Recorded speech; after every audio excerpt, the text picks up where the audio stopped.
All right, in this video, I'm going to be doing another press molded bowl form. But this time, instead of using a single bowl, I'm going to use two identical bowls. So I have several different types of bowls, and I have two of each. So I want to show you the shapes that you can attain. So here's just a simple bowl, okay? They're both identical. You put them together, and this is the shape this one would be. Okay, I'll do another.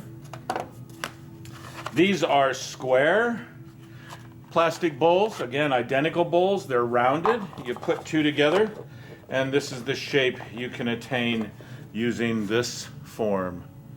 Okay, it would be a nice teapot body. Here's another one. This is square rounded, a little bit more squatty. And this is the shape. I've demoed with this one quite a bit. Students really like it. You can have a teapot that's vertical. You can turn it on the bias like that. So you can reinterpret any of these combination bowls. Here's two identical bowls. And this is almost spherical, small, but you can see the shape attained there by using two identical bowls. Almost a complete bowl. And this would be a nice area to have your lid that we're going to be cutting out. And here's two that are kind of flared. Again, two identical bowls. And you put them together and you have this unique teapot body shape. So it's up to you if you want to do a single bowl press molded with a flat bottom, or combine two identical bowls and to create a form. So today I'm thinking I'm going to do this one again. I really like this. I like turning it on the bias like this after it's made, and I'll show you. But it's up to you. So all you need is two identical bowls. You can, go to a Target, any type of store that has plastic utensils. You want them kind of durable. But that's a start, okay? So I have my two bowls, and again, make sure they're identical. You could use different bowls just so long as the opening is the same. So you could have a really tall bowl shape and then have a squatty bowl shape. As long as the diameters are the same, it will work. Now here, I have already prepared a slab, and in previous videos on my press molded bowl shape with a single bowl, you would find that there in any other of my demonstrations. So I already have a slab ready. You're going to need two pieces of plastic because I need to line each bowl. Okay. So there's one for that form and one for this form. Okay. Again, the tools we're going to be using, we'll be using a fettling knife, a modeling stick for scoring, and a flexible metal rib. So I have some marks on my slab. I'm just going to smooth them out with my rusty rib. And again, my clay is really soft today, so I'm going to have to baby it a little bit. And again, I rolled it as thin as 1 yardstick, so it's approximately 1/4 of an inch thick. So I'm going to conserve my clay, and I'm just going to, cut it into, I'll cut it in half, and then I'm just going to take half of this. I'll just make it like that, okay? So I got 4 pieces. So, if ideally, you wouldn't want to try and do it all in one slab. I like to use 2 pieces. So if necessary, I'll show you how to use scraps to complete your bowl shape. So you're going to need some sponges, and I have, these sponges are dry and they're clean. So I'm just going to use the sponge. I laid the plastic down, I put a portion of slab in one of my forms, and now I'm just pressing the clay up against that form to make sure it takes that shape, okay? I'm going to have some extra clay. It's always better to have extra clay rolled out than not enough, okay? So you just get in this area, and I have some excess clay. I'm going to take off this rim. Okay, I'm not going to take it right to the rim. And you can see I'm short in some areas here on the rim, and I'll show you how to fix that as well. So I don't need that much this time. I'm gonna take this strip. All right, and again, there's my bowl shape. I'm gonna lay this over the other slab. Okay, and again, I'm just pressing. So I have an overlap, and that's important. Make sure your clay overlaps. Don't use any water at this point. All we're trying to do is to get the clay as close to the form as possible. Now, I have this overlap, and you can see where the two pieces of clay are. Well, look at what I'm gonna do. I'm just gonna take my fettling knife, and I'm gonna cut through both pieces of clay while maintaining contact to the form itself. Okay?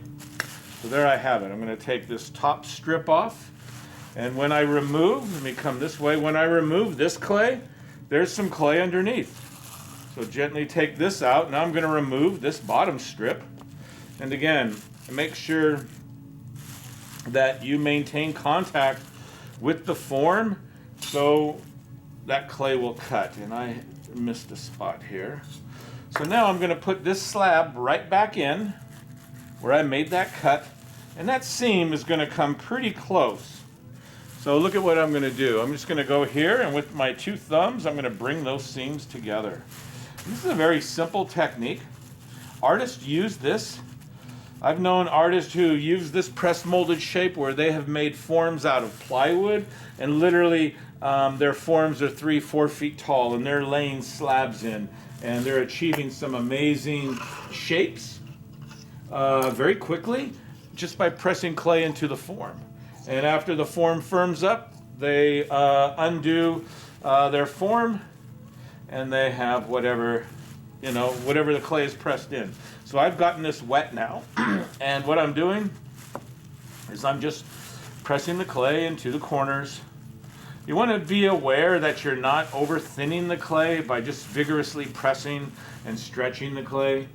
Okay, so I'm getting the sponge wet so it'll slide, but I'm not adding any water. And you will get some thinning of your slab, but just be aware that as you're compressing against the shape, the slab is stretching. So just try not to get too crazy. But I'm just smoothing this out. And I'm going to trim this excess.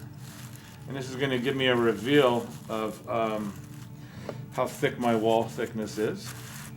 Okay, I'm going to put this one aside, and I'm going to do the next one. Okay. So you'll see the same technique again. All right. This piece of plastic is kind of big. I'll deal with it. Put some underneath the shape. All right. So again, one piece first. And, do about halfway, like that. And then I'm going to come in here, and I'm going to try to support and just gently, again, push the clay up against the surface of your bowl form. Now this one, I don't have much. Look at this little piece, I don't have much. How easy that is, right? This will probably work, this little slab right here. Let's see. Yeah, that'll work. Let me just press it up against here. Again, just remember, you need to cut through both pieces of clay, okay? So I wouldn't come right here. I have to go wherever the clay is overlapped. So I'm gonna follow the contour of this little slab that I have. And look at, I'll give you a camera, and I'm gonna come back up here. There, so make sure you're cutting through both pieces of clay all the way through your cut. And I'll lift this little piece up. And look at that secondary piece came up with it. And I just need to put this back in. So it's pretty nice technique, and it fits almost like a puzzle. So, and the better your seams come back together, it's going to make for easy cleanup after we, and what I'm trying not to do is to get plastic in between the seams, and I have one happening right there. So I'll show you, that'll be a teachable moment when I take this off the form. So you'll see that. So I'm going to cut the excess material. Yeah. I'm going to try and pull that excess plastic out of the seam. It just saves work later, guys. Okay, so then bring that together. So damp sponge, again, I'm just going to be smoothing now. Compressing that seam. And again, be aware you're not over thinning the clay. I had to get the sponge wet. It'll drag and not slide if it's not damp. But again, we don't want to have water dripping everywhere. We'll have to just dry it. I have some excess clay, adding weight on the edges. Take all this off. Okay. Yeah. So after you do this, what's nice about this bowl shape is we're going to take half of the bowl shape after we put it together. We're going to take half of the bowl off, one bowl off, and we're going to dry one side. And we're going to put it back on, dry the other side until it's able to stand on its own. So we'll have a little cradle or crutch on this one. So, okay, now I'm going to trim my rims. So again, hold the knife with the cutting edge. If you're right-handed, right, hold it to the cutting edge facing your left hand. I'm going to come right to the edge of the bowl, and my hand stays in one spot as I trim, and I'm maintaining pressure on the rim of the bowl. If there's any plastic getting in the way, pull that plastic down so you can cut. You don't want it to get it to snag. And I'm just trimming all that excess clay right level with the rim of the bowl. Okay? So there's one. All right. You can kind of see I got a little thin on one of my, as I'm working, you can see how you can thin the clay out. So be aware of that. I'm going to strengthen that rim edge in just a second. So, all right. We'll get both forms done. Whenever you're doing something production-wise, or, you know, do each step for each component the same. So you would do all one step for both pieces and then go to the next step. And that's a good way to work. Set up your work environment, where your water, where your tools are, to make it convenient and easy for you so you're not looking around for stuff. Have all your tools ready, what you're going to use before you start. Okay, so again, thick and thin a little bit. So now this is the next step. We're going to roll a couple of coils with the scrap clay. I'm going to put this off to the side. I might need it. And roll a coil. Again, we don't need a really big coil. I would say a little bit bigger than a regular pencil. Okay, so I have a piece here. Look at what I'm going to do. Now I'm going to strengthen this rim edge. So I'm just going to first put the clay right at the rim. And what this is going to do, this is going to be the bonding surface where we're going to be bringing these two bowl shapes together. And we just want a little bit bigger surface area to make that connection, okay? So that's all we're doing here. We're going to do the same. So I laid the coil there. Again, do each step before you move on to the next. And that's how you can attain consistency, all right? And you'll be seeing that when I make feet. I don't make one foot and attach it and then start and make another one. I make all the feet, and I do each step one at a time. And that's how you become consistent. And that consistency, you will notice it in your work. So I have a kind of a coil that's a little thick, so instead of putting it there, I'm stretching it. Right? If the coil that I made is a little thick, I'm using my thumb and stretching it and not just laying it on the surface of the clay. There. So here's both pieces. I'm ready for the next step. I've added that coil. Can you see that? Okay, now I'm going to blend. I'm going to bring us in a little bit so you can see, because we're going to be doing some detail. So I'm readjusting the camera. Great, so there is our coil. Now what I'm going to do is I'm going to blend the bottom of this coil. I'm going to blend with this thumb, and with my other thumb I'm just going to make it level. And actually what I really want is I want it kind of thick on the inside and it to taper down to the level of the bowl. And that slightly raised rim, when I put the two bowls together, I know I'm going to make a connection, and I won't have any gaps. Okay, so we're just doing this now. And again, this is a very fast technique for construction. Press molding, you're only limited by the form that you choose. If you want a really unique teapot, you're making some of the best teapots my students make are those that are themed. If you want a really unique teapot, pick a unique form. And where could you acquire those? A good place to get forms, again, bowl shapes. You can go to, you know, a department store, a Target, or a Walmart. You know, they're going to have plastic dishes and stuff. If you're going to do a double one, get two identical bowls. Another unique place to get forms, a thrift store. You can find old antiques, and when you're at a thrift store, dishes and that kind of stuff is pretty cheap. Be careful with working with glass. You can break it, so be aware of that. Another good place to get shapes for press molded is like a Hobby Lobby store or a Michael's. They have these thin cardboard boxes with lids and all kinds of shapes. Squares, triangles, hexagons, trapezoidal shapes, oval shapes. So you can, and they're relatively inexpensive, and you could use those as a press mold. So I've had students go to those stores like that and buy several, bring them to school, use them. They keep them really clean. They save their receipt, and when they're done doing their project, they return them and get their money back. I wouldn't necessarily suggest that, but I've seen students do it. So here we are. Look at that. Slightly raised, and we smooth that coil all the way in. Okay?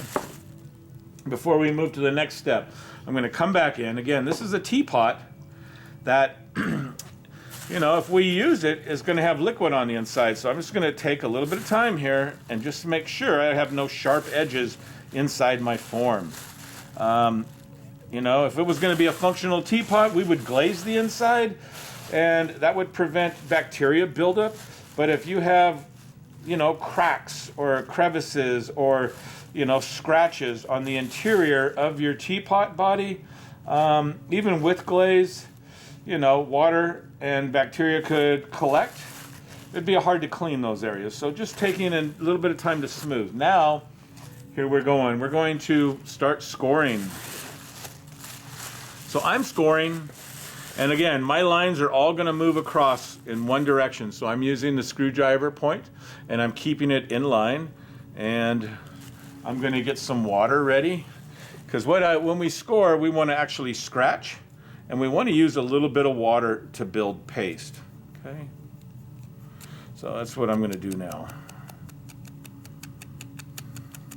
And again, scoring is a very simple technique. If you do it right, it just takes a little time. But it isn't difficult, okay? It just takes time.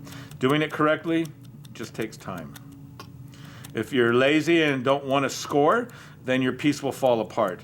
And that little bit of extra time to make sure that your piece survives is worth it. But if you're looking for shortcuts, this is one you wouldn't want a shortcut on, because imagine if your piece fell apart in the process of building. Then all that other effort was wasted because you wanted to do a quick little shortcut and save, what, maybe a minute or two? So again, just take your time. Again, I'm reaching for water, and as I'm scoring, that water is creating paste, and that paste is going to give us that bonding surface. Again, go to my other demonstration at the very beginning of the school year, scratch to attach. I explain how the process works. So again, we want a good bond, and these are identical bowl shapes. And as I've said several times in this video, do each step for both pieces before you move on to the next step. And you will start to have consistency in your work, and that makes a big difference. Okay, so the next one.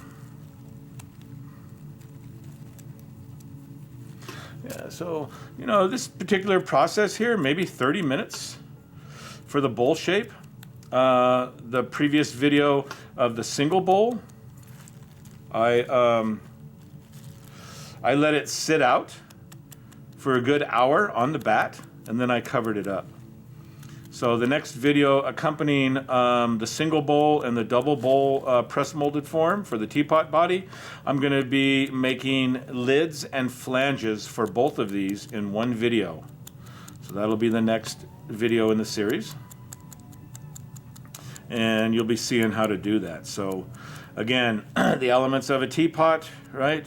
You have the body, you have the lid, and with a teapot and the flange, I will explain how the flange works.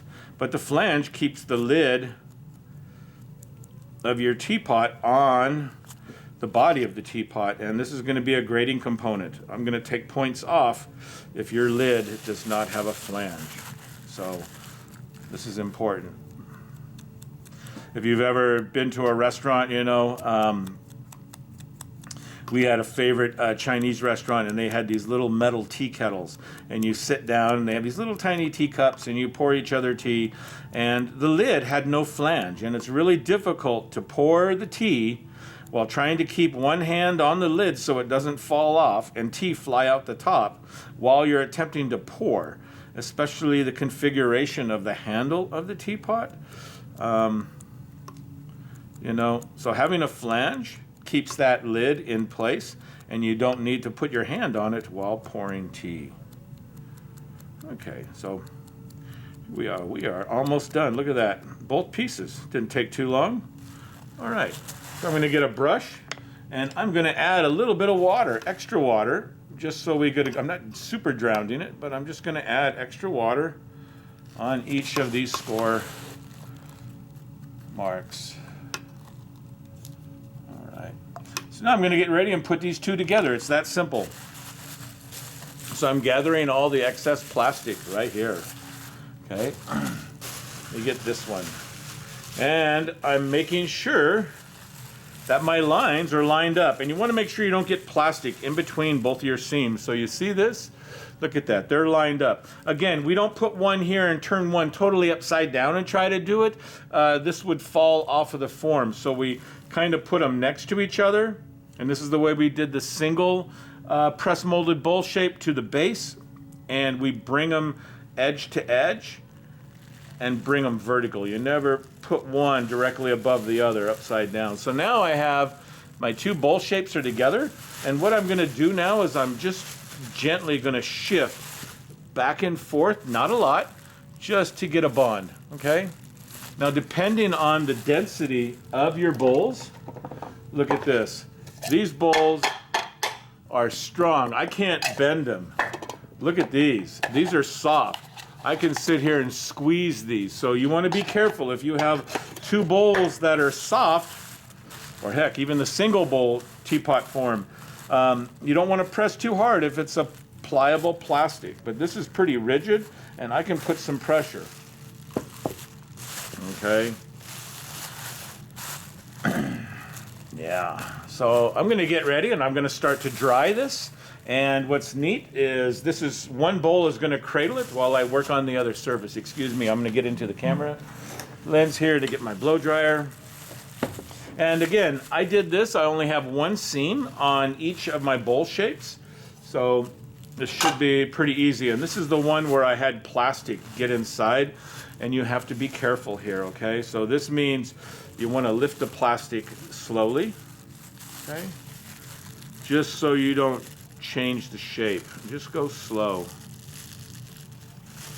Yeah, look at that. Plastic was deep in there.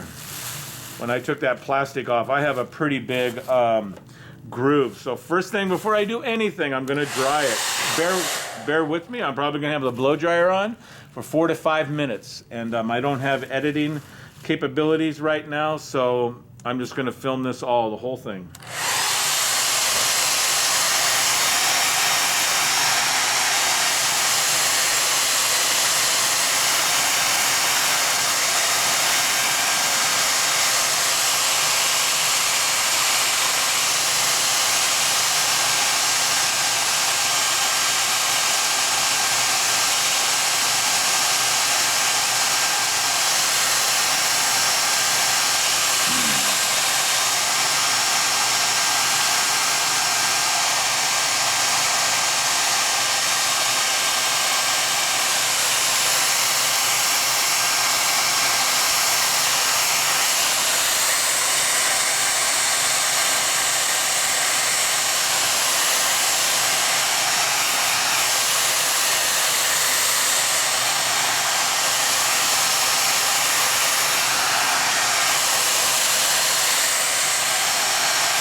Okay, so that's firm enough that I can put some slight pressure on it.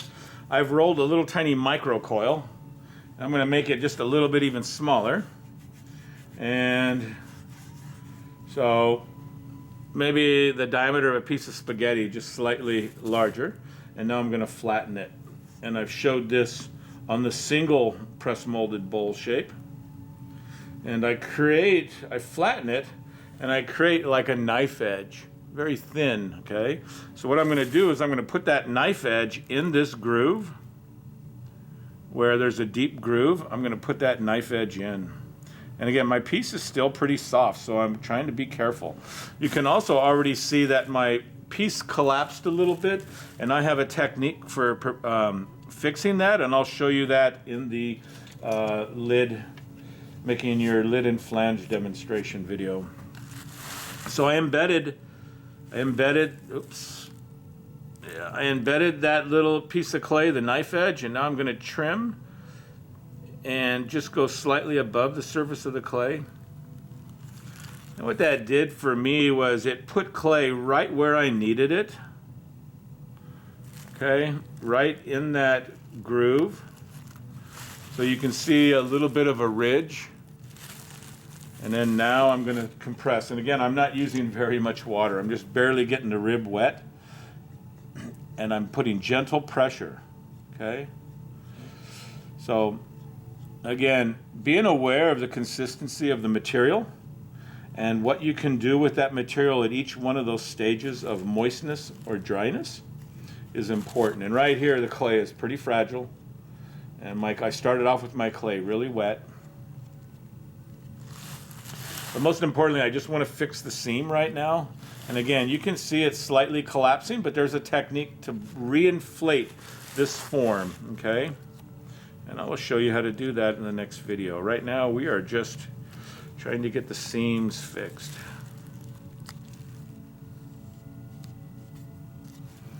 Yeah, another small piece.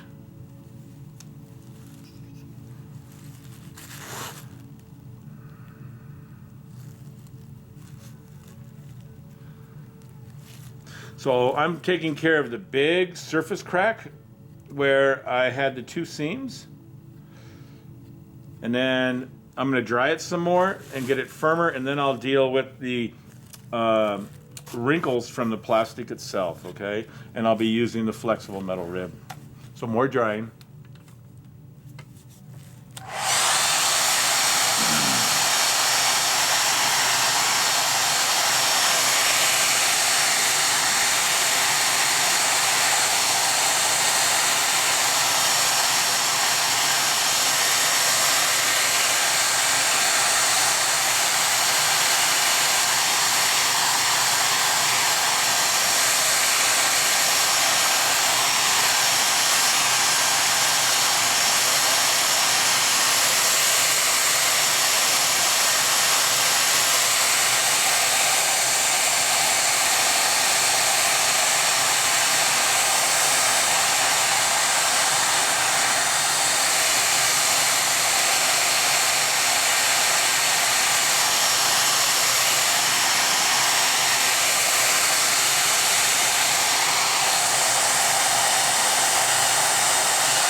Okay, now what I don't want to do is to take this and just put it on a board and flip it over. We have the two bowls, so we're going to use the bowls as support. I'm going to use the other side. This is the side that the clay was touching last time. I'm facing it towards the bowl. And I'm just going to put this back on, and I'm going to flip it to reveal the side I haven't worked on yet.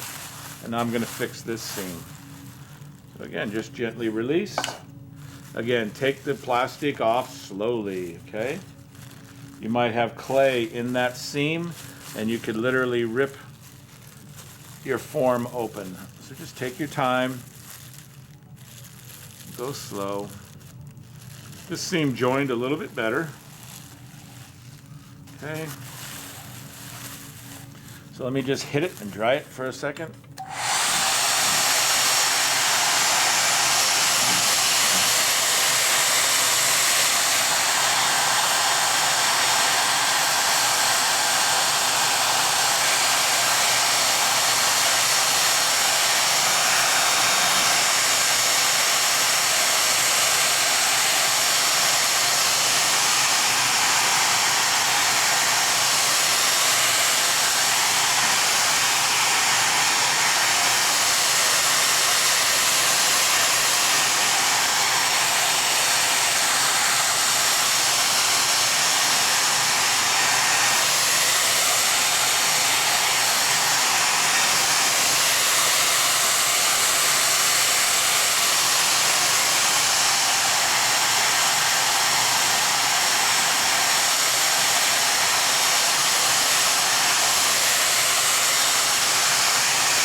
seam isn't that bad.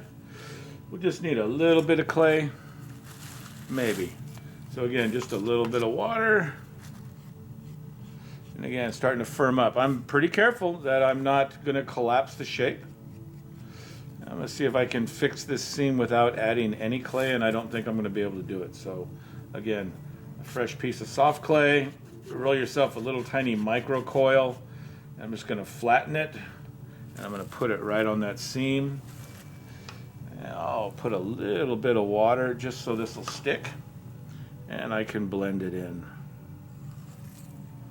Okay. So again, gentle pressure. Yeah. And again, my form is still pliable. My clay was extremely soft, so I'm barely pressing down and trying to blend this, and you can see that the bowl is collapsing right here. But again, I have a technique for fixing that, and I'm going to show you how to do it. So, but I don't want to get too carried away right now. My piece is soft, and if I get too carried away, I will collapse it, and I will lose the integrity of my shape. So